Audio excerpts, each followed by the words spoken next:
L'épisode 5 de Secret Invasion était en soi un épisode plutôt sympa, voire très bon, bien qu'un peu court, mais ce n'est pas le sujet de cette vidéo puisque aujourd'hui nous allons revenir sur les différents détails de l'épisode 5 de Secret Invasion. Et bien évidemment, étant donné que je vais te donner des détails de l'épisode, si tu n'as pas vu l'épisode, ça n'a pas de sens. Mais en tout cas, sachez que cette vidéo est prévue uniquement pour les gens qui ont vu la série, ou en tout cas qui sont à jour actuellement, donc à tes risques et périls bonhomme, ou comme je le dis sur TikTok, fuis pauvre fou. Quoi qu'il en soit, on va commencer d'ores et déjà, j'ai bugué, mais avec Gravik. Alors vous le savez, eh bien il a certains pouvoirs plutôt intéressants. Alors déjà, de ce point de vue-là, il y a une chose plutôt intéressante à expliquer concernant les pouvoirs qu'a Gravik. Alors bien sûr, il a donc le pouvoir de Groot. Groot qui fait partie d'une espèce qui est rementionnée comme étant les Flora Colossus, mentionnée notamment par le personnage de Gaïa. Par ailleurs, Gravik, ce qui est très intéressant à souligner par rapport à ce personnage-là, c'est qu'on apprend qu'il a travaillé en soi pour Nick Fury. Donc, quand Nick Fury parle avec Talos dans l'épisode 4, si je ne dis pas de bêtises, ou l'épisode 3, je crois que c'était l'épisode 3, où il lui dit qu'il est monté tout seul, mais non, en fait, Talos lui rappelle que les Skrulls ont été là pour l'aider, parce qu'il a quand même envoyé des agents infiltrés, et le fait qu'il soit métamorphe est possiblement aidé à sa promotion, entre guillemets.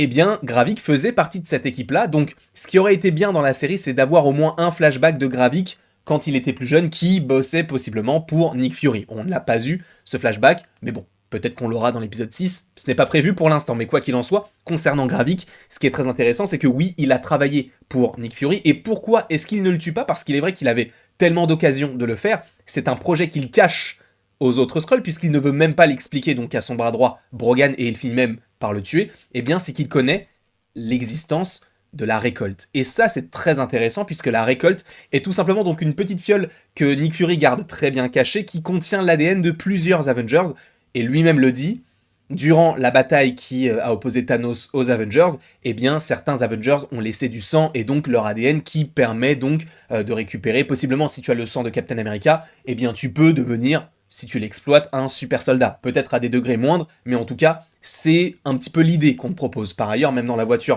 lorsqu'il parle à Sonia, il évoque le fait que tu as également Captain Marvel qui a saigné. Mais qu'on m'explique un truc, s'il vous plaît. Peut-être que vous avez la réponse. Est-ce que vous avez vu Captain Marvel saigner dans le film? Parce que même quand elle s'est pris un coup de boule de Thanos, elle n'a pas bronché. Donc à un moment donné, je me pose quand même pas mal de questions. Alors évidemment, facilité scénaristique, c'est pour rappeler que Nick Fury connaît Carol Danvers, et de toute manière, je pense que c'est aussi pour amener le programme qu'est The Marvels. D'ailleurs, il y a le trailer qui est sorti hier matin. Quoi qu'il en soit, donc, la récolte, on a eu pas mal de petites choses par rapport à cela, donc on peut supposer qu'il y a de l'ADN au moins de Hulk, de Captain America, possiblement, bon, peut-être pas de Thor, mais en tout cas de plusieurs Avengers, et que dans cette fiole, est, entre guillemets, le Saint Graal pour Gravik, d'où le fait qu'il ne le tue pas parce qu'il a besoin de cela, et la seule personne qui savait, enfin qui connaissait donc l'existence de celle-ci, c'était Nick Fury, ou en tout cas qui connaissait la localisation.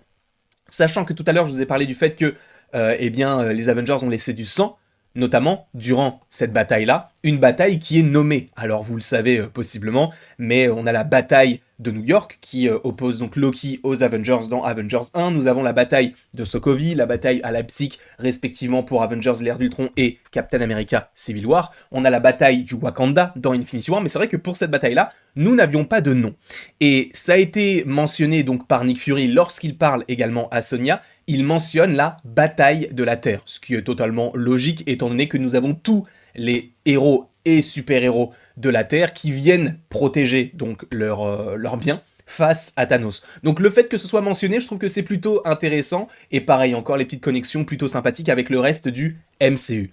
Ensuite, juste avant que Nick Fury rentre dans la voiture afin d'aller voir Sonia et de lui taper un petit check, nous avons donc Nick Fury qui s'est évidemment fait passer pour quelqu'un d'autre, et étant donné qu'il est accusé d'avoir tué donc Maria Hill via des images, etc., bien sûr qu'il sera, comment peut-on dire ça, relaxé de tous ses agissements, puisqu'il va retourner sur la base Saber dans The Marvels. Donc voilà, il y a pas mal de choses comme ça qui sont qui restent évidemment en suspens, mais on aura la réponse dans l'épisode 6, et donc il porte une sorte de masque. Et ces masques, en fait, fait totalement référence à des masques qu'on a déjà vus dans le MCU. La première fois qu'on les a vus, c'était dans Captain America The Winter Soldier, où Black Widow donc utilise un de ces masques-là afin de se passer pour une des représentantes du Shield. Ça fonctionne plutôt bien. Par ailleurs, on l'a également, bon, aussi dans Black Widow, je crois, à la toute fin, lorsqu'ils affrontent Dreykov. Mais on a aussi, et j'ai totalement disparu, boum, je réapparais, Sharon Carter qui l'utilise notamment dans la série The Falcon and the Winter Soldier, dans la toute fin du film, puisqu'elle est recherchée et qu'elle est aux États-Unis, sachant que oui, elle est recherchée aussi parce que bon, c'est Power Broker, mais personne ne le sait. Mais donc oui, on a des petites connexions comme ça plutôt intéressantes, notamment avec Black Widow, sachant que ce n'est pas la seule, et ça je suppose que vous avez remarqué, qu'il y a également d'autres petites connexions avec ce film et ce personnage-là, tout simplement parce que nous avons Rick Mason, interprété par O.T. Fagbenle, si je ne dis pas de bêtises, qu'on avait déjà vu, bien évidemment, dans le film Black Widow. C'est un petit peu l'homme à tout faire, c'est celui qui te dit « Quoi ? T'as besoin d'un moyen de transport ? Mais bien sûr, dans mon garage, j'ai un hélicoptère. Prends-le. Il est tout petit, mais il assure. » Donc c'est un personnage qu'on est supposément amené à revoir. Personnellement, je pense que c'est un personnage qui aussi agit dans ses propres intérêts, même si c'est un petit comic relief. Je pense que lui peut apparaître possiblement dans un film comme les Thunderbolts, sachant qu'on sait qu'il y a une forte influence de l'univers de Black Widow, étant donné qu'on a Taskmaster, Red Guardian et Yelena Belova. Je pense que lui, on est amené à le revoir, mais pareil, on n'aura pas un programme solo sur lui, ou alors c'est que vraiment le MCU va très très très mal. Ensuite, bien sûr, au moment donc où on évoque le fait que Rick Mason soit là et que c'est lui qui a réussi à donner des passeports à Nick Fury et à un petit jet, eh bien il y est mention du héliporteur, et justement depuis que Nick Fury n'est plus là, personne ne l'utilise. Et ça, je trouvais ça plutôt intéressant, le fait qu'on réévoque l'héliporteur, sachant que, si je ne dis pas de bêtises, des héliporteurs au-delà de Deadpool, hein, puisqu'il y avait une connexion avec Deadpool notamment dans le premier, puisque la bataille se déroule à ce moment-là, mais je crois que la dernière fois qu'on voit un héliporteur dans le MCU, c'était dans Avengers, l'ère d'Ultron, au moment où ils viennent sauver tous les habitants de la Sokovie. Donc, plutôt intéressant. Est-ce qu'on reverra Nick Fury sur un héliporteur, étant donné que le Shield n'existe plus? Je ne pense pas. Je pense qu'il va rester sur la base Saber et ce sera très bien comme ça. Sachant qu'on va revenir également à une autre scène plutôt intéressante, donc quand ils sont dans la voiture avec Sonia, elle écoute une musique. Elle écoute une musique rap. Et par ailleurs, j'ai noté une petite chose plutôt intéressante comme détail caché, c'est qu'en gros, c'est une musique de Stormzy, qui je crois est un rappeur anglais, et justement, ce rappeur dit dans la chanson qu'elle écoute, et ça c'est très intéressant, « Un loup dans une peau de mouton me raconte des mensonges ». Il le dit dans la chanson, ça fait bien évidemment référence à des Skrulls qui se font passer pour des humains et qui nous mentent bien sûr en se faisant passer pour d'autres personnages. Voilà. C'était une petite référence plutôt intéressante que j'ai trouvée, je me suis dit, alors ce n'est pas moi qui l'ai trouvé, mais je me suis renseigné pour la vidéo, mais je trouvais ça plutôt intéressant de pouvoir le partager avec vous, alors ce n'est pas un lien avec le MCU dans sa globalité, mais c'est un petit détail plutôt intéressant. Par ailleurs, bien sûr, on va aller directement à la fin de l'épisode, puisqu'on se retrouve en Finlande, et on trouve une nouvelle pierre tombale de Nick Fury à se demander combien de fois il est mort, parce que lui-même le dit, j'ai plusieurs pierres tombales, et ça fait référence à Captain America de Winter Soldier, puisque oui, il a encore une pierre tombale, puisque je vous rappelle que dans ce film-là, il est laissé pour mort, entre guillemets, ou en tout cas, il se fait passer pour mort et se fait un petit peu discret par rapport au fait que l'Hydra est grimpé du côté du Shield, qu'il s'est fait donc tirer dessus par Bucky, etc. Il s'est fait donc passer pour mort via l'aide de Maria Hill, etc.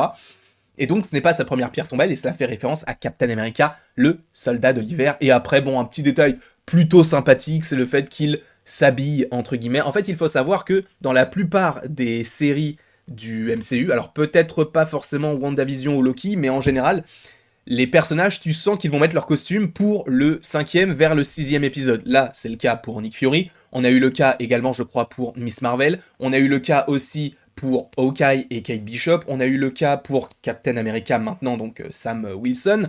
On avait encore un exemple, ou pas, bon, Moon Knight, il avait déjà son costume, mais on avait le costume de Scarlet Scarab, qui arrivait dans l'épisode 5 pour la revoir après dans l'épisode 6, ou alors peut-être que c'est uniquement dans l'épisode 6, je ne me souviens pas, mais en tout cas, souvent, à la fin de la série, on a de nouveaux costumes qui interviennent, et je trouve ça plutôt intéressant, donc là, bon, ça reste Nick Fury, donc lui, son costume, c'est un bandeau et un bonnet, donc voilà, toujours ce côté incognito plutôt intéressant, mais voilà les petits détails de l'épisode 5 que je voulais partager avec vous concernant donc la série Secret Invasion.